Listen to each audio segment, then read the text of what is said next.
క్రోధనామ సంవత్సర శుభాకాంక్షలు. ఇప్పుడు సింహరాశి. సింహరాశి అంటే మఖా నక్షత్రంలోని 4 పాదాలు, పుబ్బా నక్షత్రంలోని 4 పాదాలు, ఉత్తరా నక్షత్రంలోని మొదటి పాదం వరకు సింహరాశి కింద పరిగణించబడుతుంది.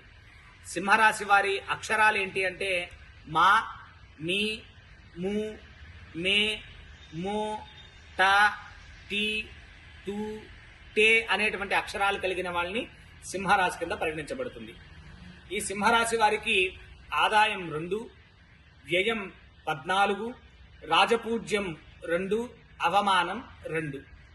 ఈ రాశి వారికి సంవత్సరం అంతా గురువు 10వ స్థానమందు, రాహు 8వ స్థానమందు, కేతు 2వ స్థానమందు, శని 7వ స్థానమందు సంచరించడం ద్వారా గ్రహ సంచారం ఏమాత్రం అనుకూలంగా లేదు అని చెప్పాలి సింహరాశి వారికి.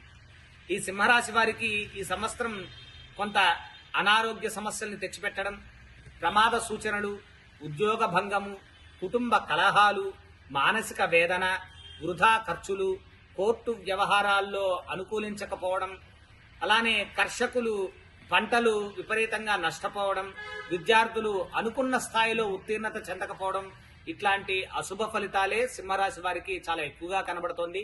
సింహరాశి వారు వారి యొక్క గ్రహ శాంతికై సుందరకాండ పారాయణం, సుదర్శన యాగాది క్రతువులు, అలానే రామరక్షా స్తోత్రం ఇట్లాంటి వైదిక కార్యక్రమాల్లో ఎక్కువగా పాల్గొనడం, భగవంతుణ్ణి ఎక్కువగా ఆరాధించడం ద్వారా వారికి శుభ ఫలితాలు కలిగేటువంటి అవకాశం ఉంటుంది.